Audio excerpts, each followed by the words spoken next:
So, as you all were knowing that we were about to start with the animal behavior series. So, hi friends, this is सार्थक पंडित and आज हम start करने वाले हैं अपनी animal behaviour की series को बहुत एक इंटरेस्टिंग से एनिमल बिहेवियर के साथ।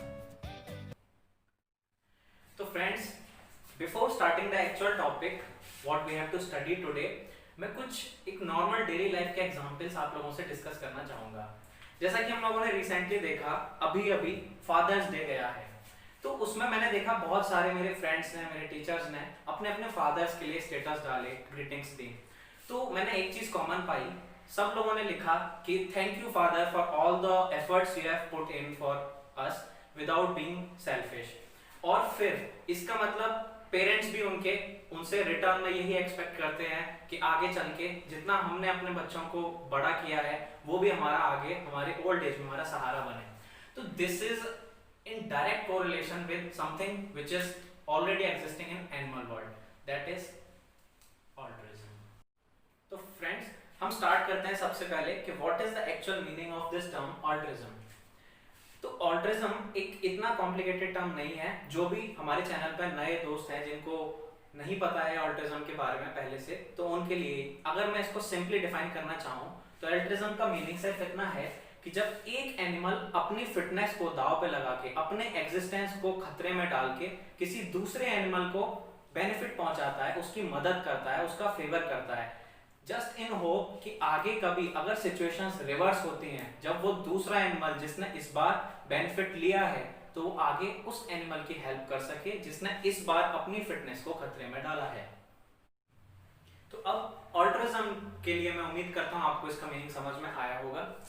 अब इस अल्ट्रिज्म बिहेवियर में दो पॉसिबिलिटीज हो सकती हैं। अगर आप सोचें ध्यान से तो वो दो पॉसिबिलिटीज क्या हो सकती हैं। एक, मैंने बोला आपसे कि एक एनिमल दूसरे एनिमल की हेल्प करता है अपने को खतरे में डाल के, अपनी एग्जिस्टेंस को दांव पे लगा के। तो रिटर्न में पॉसिबिलिटी ये है कि जो दूसरा एनिमल है वो आगे कभी फ्यूचर में उस पहले एनिमल को हेल्प करे या उसके फेलोमेट्स को हेल्प करे। और दूसरी पॉसिबिलिटी क्या निकलती है कि वो एनिमल जिसने पहले किसी और एनिमल से हेल्प ली थी वो इस बार उसको चीट करे, that is the cheating behaviour takes place. तो इस बेसिस पे the altruism behaviour is of two types. I have mentioned on the board, you can see reciprocal altruism and competitive altruism. तो let's start with the first example, that is wolves and wild dogs.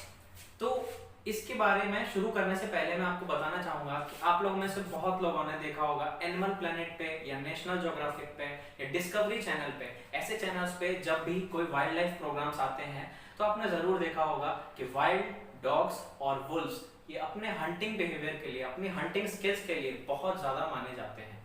तो आइए जानते हैं कि reciprocal altruism इन Wolves और wild dogs में कैसे operate करता है। वुल्व्स या वाइल्ड डॉग्स जब भी हंटिंग करते हैं तो वो ग्रुप में हंटिंग करते हैं, लेकिन जैसा कि आप जानते हैं हमेशा ऐसा जरूरी नहीं है कि हंटिंग के टाइम पे वुल्व्स के ग्रुप के सारे मेंबर्स उस हंटिंग साइट पे प्रेजेंट हों।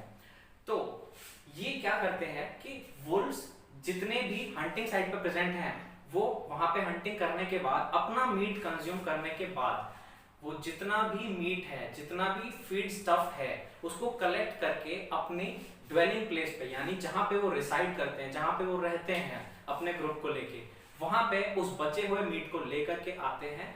और जो वुल्व्स उस ग्रुप में हंटिंग के टाइम पे प्रेजेंट नहीं थे, यानी कि उन्हें फ्रेश फीड नहीं मिली थी, वो मीट उनको सर्व करते हैं।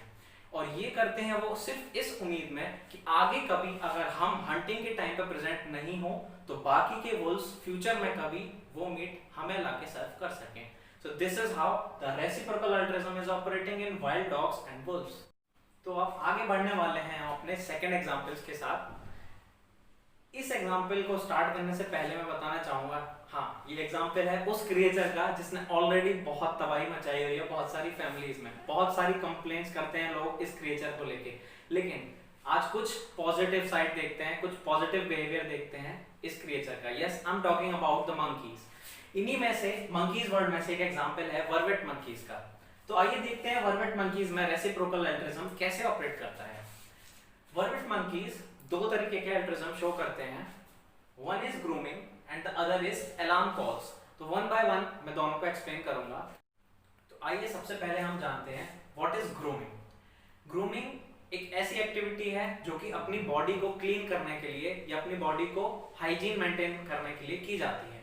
जैसा कि आप जानते हैं कि हम या कोई भी एनिमल अपने हर बॉडी पार्ट को एक्सेस नहीं कर सकता। Just for example if I से कि मैं अपने बैक को एक्सेस करना चाहूं तो it's not that easy as much I can approach easily for my front side.